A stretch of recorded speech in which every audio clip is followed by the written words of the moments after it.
최근 중국군의 도발이 주변국을 위협하는 수준을 넘어 심각한 단계로 치닫고 있습니다. 특히 대한민국을 향한 중국의 행동은 도를 지나쳐 상식적인 수준을 벗어나고 있는데요. 중국은 더 이상 대한민국을 단순한 잠재적 위협국으로 바라보는 것이 아니라 영토 확장을 노리며 대한민국의 자주 국방을 정면으로 위협하고 있습니다. 이러한 정황은 최근 중국 시진핑 정부가 진행한 핵무기 훈련에서 드러났습니다. 중국은 대만을 점령할 경우 주한미군이 개입할 가능성이 있다고 판단하고 이에 따라 한반도 내 미군을 선제적으로 제압해야 한다는 논리를 펼치고 있습니다. 이와 관련해 중국군은 한반도 서해와 맞닿아 있는 산둥반도 지역에 핵탄두 장착이 가능한 극초음속 미사일을 비롯하여 중국 공군의 전략 폭격기 등 핵전력을 배치하고 있습니다. 이는 단순한 무력 과시를 넘어 한반도 전역을 핵무기 타격 훈련 사정권에 포함시키겠다는 의도를 분명히 하고 있습니다. 중국이 서해 근처에서 핵무기 기술을 고도화하며 주한미군을 견제하는 전략을 펼치자 국제사회에서는 중국의 다음 행보에 대한 우려가 점점 커지고 있습니다. 이런 위협적인 상황 속에서 대한민국은 중국군에 맞서 국가적 생존을 위한 단계적 대비책을 마련해야 합니다.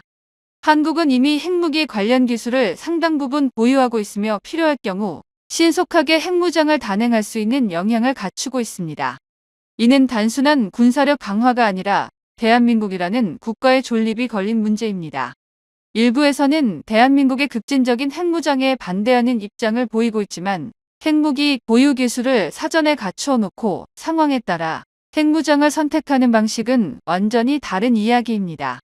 굳이 즉각적인 핵무장을 하지 않더라도 관련 기술을 보유하는 것과 그렇지 않은 것의 차이는 막대합니다. 예를 들어 일본의 잠수함은 탄도미사일 발사 기능이 없어 재래식 전력으로 제한되지만 대한민국 해군의 KD-X3급 잠수함은 어뢰뿐만 아니라 현무 탄도미사일까지 잠수함 발사 탄도미사일 SLBM 형태로 발사할 수 있습니다. 특히 SLBM 기술은 핵탄두 장착이 가능하도록 설계되어 있어 한국이 원한다면 핵무장을 실현할 수 있는 수준에 도달해 있습니다. 이는 주변국의 강한 경계심을 불러일으키는 요소입니다. 이러한 전략적 차이는 요구되는 기술력의 수준에서도 명확하게 드러납니다.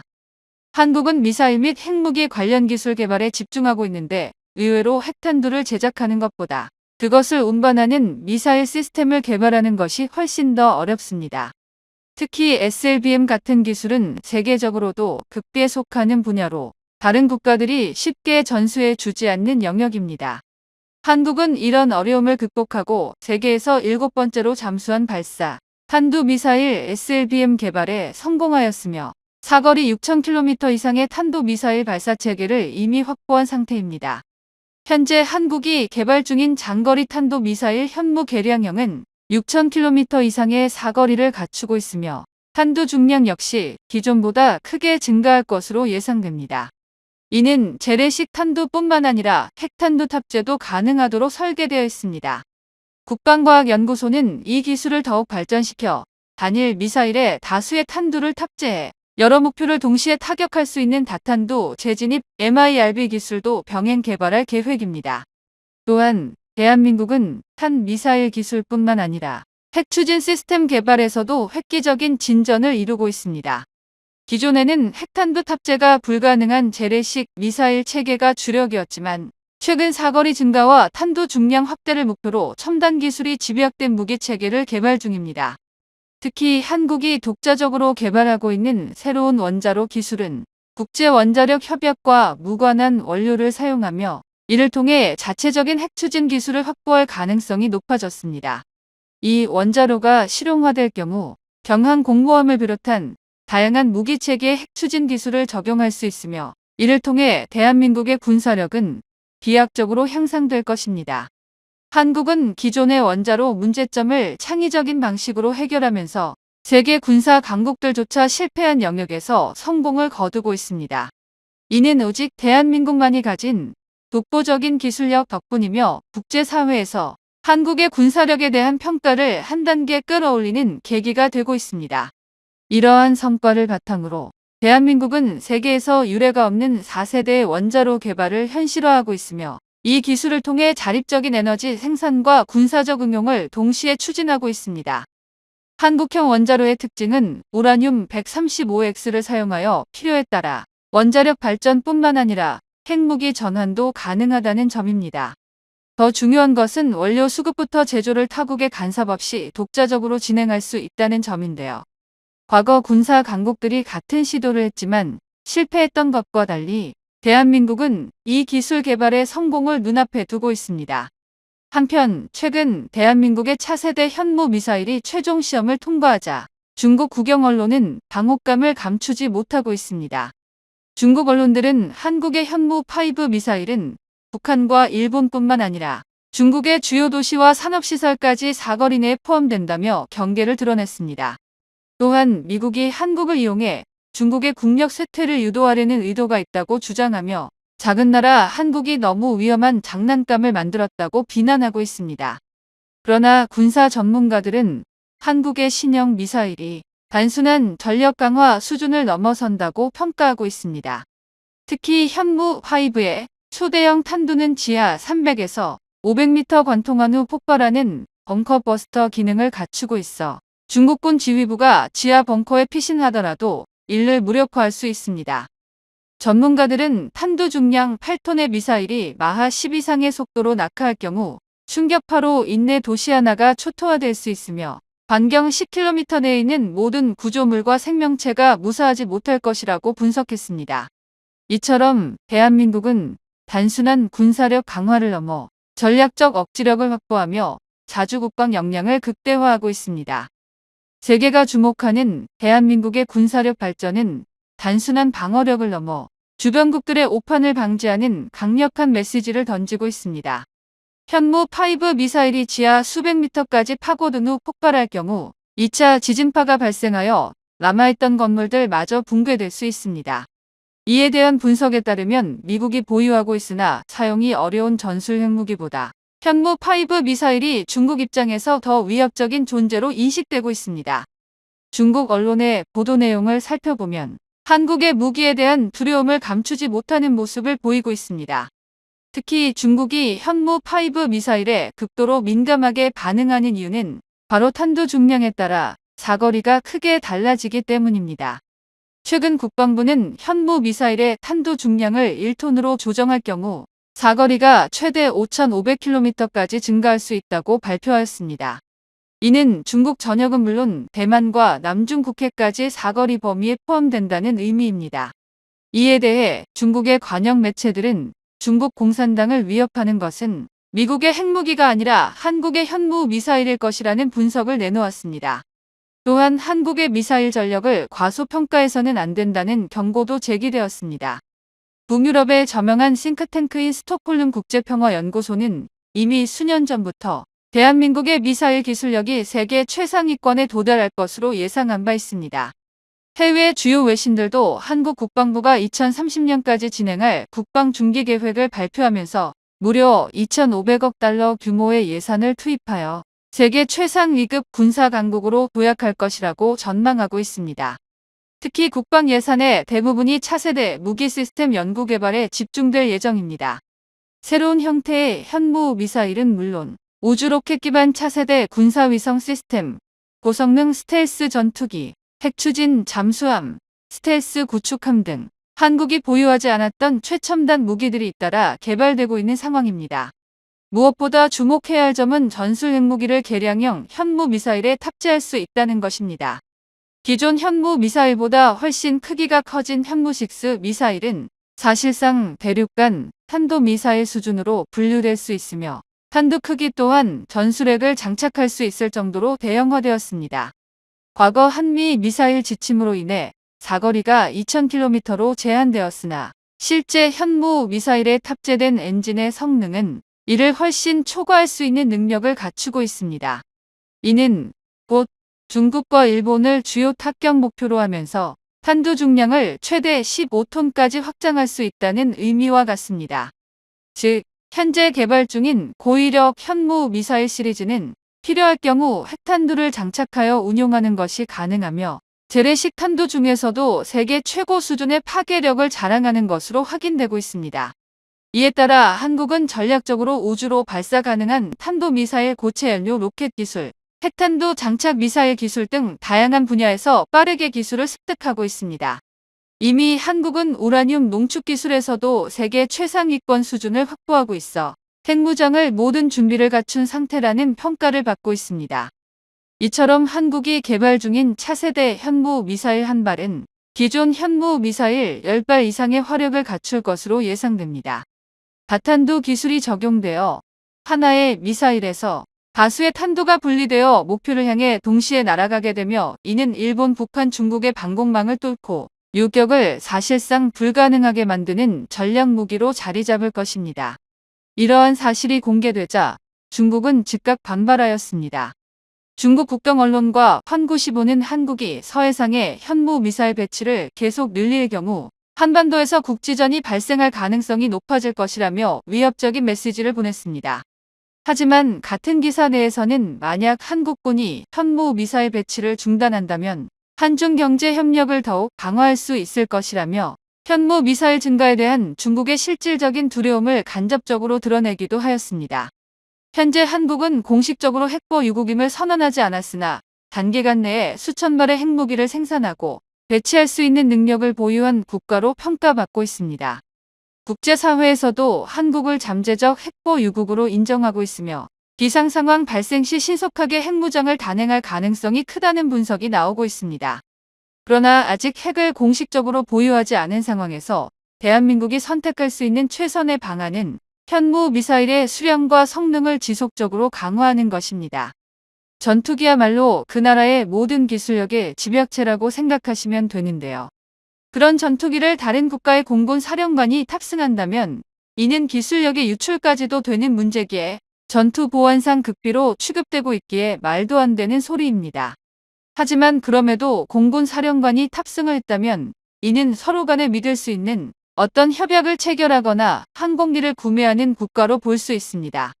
현재 전투기 시장의 가장 기대주인 KF-21 전투기에 UAE 공군 사령관이 탑승했다는 소식이 전 세계 항공시장에 울려 퍼지고 있습니다. 4월 17일 경남 사천 비행장에서 KF-21 복좌형 후방에 탑승한 UAE 공군 사령관이 파이 시험비행 조종사와 함께 하늘을 박차오르고 날아오르는 것은 많은 국가들에게 충격적인 사건으로 기억되고 있습니다. UAE 공군 사령관이 대한민국을 방문했다는 소식이 나온 지 하루 만에 KF-21에 전격 탑승해 남해상공을 비행한 것은 상당히 이례적은 일로 아랍에미리트가 KF-21의 핵심 국가로 빠르게 부상하고 있습니다. 해외 외신들도 이 소식을 긴급 타진하면서 중동에서 KF-21에 대한 관심이 빠르게 상승하고 있다고 밝히며 인도네시아로 인해 공동 개발의 말이 많았던 사업이 UAE로 인해 안정권에 들어갈 것이라는 분석을 내놓고 있습니다. 올 초 말레이시아 공군 참모총장이 카이를 방문해 자신들이 주문한 FA-50 경전투기에 대한 조립 과정을 시찰하면서 KF-21까지 관심을 보였지만 비행기에 탑승하는 것까지는 이루어지지 않았으며 경납고에 주기된 KF-21을 배경으로 사진을 찍는 것으로 마무리되었습니다. 반대로 UAE 공군 사령관은 전투기까지 탑승해 시험 비행을 진행하면서 말레이시아와 크게 비교되고 있는데요. 앞서 말씀드렸듯이 전투기를 탑승했다는 건 그만큼 신뢰를 보여주었기에 가능한 일이기 때문입니다. 전투기는 개발 국가들의 전략 자산으로 철저히 보호되며 해외에 파견되어도 내부를 촬영할 수 없도록 접근이 제한되고 있습니다. 일례로 국내 방산 전시회에 참가한 F-35나 F-22 전투기가 일반인들에게도 전시되어 구경을 할 수는 있으나 가까이 접근할 수 없도록 되어 있으며 무장 경호원들이 배치되어 철저하게 전투기 내부는 차단하고 있습니다. 특히 미국에서 파견된 스텔스 전투기들은 조종사가 탑승하는 조종석에 대한 정보 유출을 차단하기 위해서 내부를 완전히 가려 촬영할 수 없도록 전시됩니다. 전투기의 조종석에 모든 시스템들이 집중되어 있으며 조종석을 촬영할 경우 어떠한 기능을 갖추는지를 파악할 수 있어 적국에게 이러한 정보들이 넘어가는 것을 방지하기 위해서입니다. 미국의 F-16 전투기 최신형에서도 현재 조종석이 완전히 바뀌면서 탑승을 비롯해 촬영조차도 하지 못하도록 강제하고 있는데요. 형 기종에서만 조정석이 공개되며 첨단 개량형은 내부 촬영을 철저히 통제해 자신들이 개발한 항전 장비가 노출되는 것을 차단하고 있습니다. 이런 이유들로 인해 UAE 공군 사령관이 KF-21에 탑승해 시험 비행을 진행했다는 것은 단순한 의미가 아니라고 볼 수 있습니다.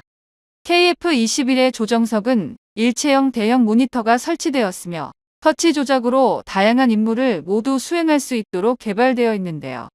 대표적인 스텔스 전투기인 F-35에서 보여지는 대화면 특수 디스플레이와 비슷한 시스템을 자체 개발해 통합한 것으로 높은 고도와 기압뿐만 아니라 진동으로 인한 고장이 발생할 경우 전투기 조종이 완전히 먹통이 되기 때문에 모든 가능성에 대비해 조정석 디스플레이와 조작 장치들이 고도의 기술력으로 개발되었습니다. 그렇기에 공동개발 국가인 인도네시아 조종사도 딱 한 번밖에 탑승하지 못했는데요. 미국에서 개발한 것과 첨단 항전 장비들이 조정석에 집중되어 있어 외부로 노출되는 것을 철저히 통제하고 있습니다. 그런데 이를 UAE 공군 사령관이 KF-21에 탑승했다는 것은 여러 가지 의미를 내포하는 것이며 이는 결국 도입을 위한 기본 협상이 체결되었을 것으로 예상됩니다. 실제로 해외 외신들도 UAE 공군 사령관이 대한민국을 방문하면서 KF-21과 관련해 다양한 협정을 체결했으며 블록2 개발에 적극 참가할 것이라는 보도를 보냈는데요. 그런데 이를 두고 프랑스에서는 심각하게 반응하고 있습니다. UAE가 구매한 프랑스산 라팔 전투기를 취소하고 KF-21 전투기를 구매할 수도 있다는 보도가 나오고 있기 때문인데요. 프랑스는 UAE로부터 라팔 전투기를 80대를 판매하면서 소위 말하는 초대박 계약을 했었습니다. 한국 뉴스 보도 채널인 에비에이션에서는 서유럽권 지역의 매체인데 한국이 목표로 삼은 것은 전 세계에서 극소수의 국가만이 보유한 최첨단 항공 기술이란 점에서 서유럽의 높은 콧대를 건드렸다는 주장도 제기되고 있는데요. 프랑스 군사 전문지 메타 디펜스에서는 유럽과 프랑스가 한국의 기술 발전 속도를 두려워하고 있으며 이로 인해 프랑스의 방산업계에 비상이 걸렸다고 전했는데요. KF-21의 독자 엔진 개발의 성공은 한국 항공기술력을 여러 측면에서 향상시킬 수 있습니다. 프랑스에서 걱정하는 것도 세계 항공시장에서 한국의 영향력이 커지는 것인데 KF-21의 라이벌이라고 불리는 프랑스산 라팔 전투기는 KF-21의 양산이 시작하자 비상이 걸렸는데요. 사실 UAE가 구매하려고 했던 것은 라팔 전투기가 아니라 F-35 같은 스텔스 전투기였습니다. UAE와 사우디를 상대로 전쟁을 준비 중인 이란은 후티 반군이라는 세력을 앞세워 압박했고 이란이 갑자기 러시아로부터 수호 235 전투기 50대를 구매하자 UAE와 사우디에서도 곧장 전투기를 구매할 수밖에 없었습니다. 라팔은 40년 전인 1980년대에 개발이 시작되었고 너무나 늦게 완성되어 굉장히 낡은 개념의 전투기입니다. 게다가 가격은 놀랍도록 비싼데요. 프랑스는 라팔을 카타르에 대당 3,800억 원에 팔았는데 5세대 스텔스 전투기인 F-35에 비해서도 턱없이 높은 가격입니다. 게다가 라팔은 F-35에 비해 한 세대 뒤처진 전투기라는 점을 생각하면 제대로 된 호객을 당한 것인데요. UAE가 라팔을 구매할 당시만 하더라도 미국산이나 러시아산이 아니면 대체할 만한 전투기가 없었습니다. 하지만 이제는 상황이 달라졌는데요. 며칠 전까지만 해도 한국이 이렇게 빨리 KF-21 개발을 완성하고 양산에 들어갈지 몰랐던 겁니다. 게다가 KF-21은 최신형의 4.5세대로 시작하지만 5세대, 6세대로 진화시키는 계획마저도 빠르게 진행 중인데요. 사실 UAE는 과거 한국에게 천궁투 미사일을 개발할 수 있도록 자금을 공급한 국가로 알려졌습니다. 그렇기에 이번에도 KF-21 사업의 스폰서 역할을 할 것으로 예상되고 있는데요. 러시아도 UAE와 협력을 강화하려던 국가로 무기 개발에 많은 자금을 지원하는데 UAE에게 체크메이트 전투기 개발 사업을 공개하면서 적극적으로 홍보하기도 했습니다. 그렇기에 KF-21 사업에 포괄적인 협정을 체결했다는 것은 KF-21을 도입하는 계약보다 중요하다고 볼 수 있는데요. 또한 UAE는 한국이 보유한 첨단 기술들을 활용해 각종 항공무장 개발 사업들이 본격화되고 있습니다. 대표적으로 초음속 공대지와 대방사 미사일, 유도폭탄, 공대공 미사일 사업인데 국과연에서 개발하고 있는 초음속 미사일 개발 사업은 이미 올해 3번의 시험 발사가 예정되어 있어 빠르게 추진할 수 있을 것으로 보입니다.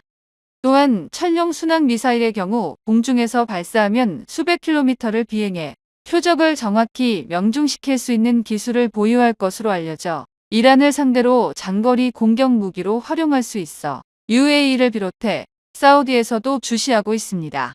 UAE는 자신들에게 필요한 무기를 다른 국가에서 개발할 수 있도록 자금을 지원하고 이를 대량으로 도입하는 방식으로 군사력을 건설했기 때문에 천궁투를 시작으로 한국과 방산협력에서 여러 가지 이익을 보았었던 전적이 있던 만큼 이번 KF-21 사업에서도 블록1은 인도네시아의 방해로 인해 협력이 어려운 만큼 블록2에서는 UAE 공군에게 맞도록 개발이 될 수 있는 자금을 지원할 것으로 보여집니다. UAE의 경우 공군이 요구하는 무기 체계를 성능 위주로 평가해 도입하는 국가로 알려졌으며 공군 사령관을 KF-21에 탑승할 수 있도록 배려한 것인데요. UAE 공군 사령관이 KF-21에 직접 탑승해 남의 성공을 날아오르는 것으로 알려져 양국 간 협력이 빠르게 추진될 것입니다. 그렇지만 중동 국가들 특성상 무기를 도입해도 엠바고를 걸어 극비에 붙여질 것이기 때문에 도입이 확정되더라도 이를 실제로 발표하기까지는 오랜 시간이 걸릴 것으로 보입니다.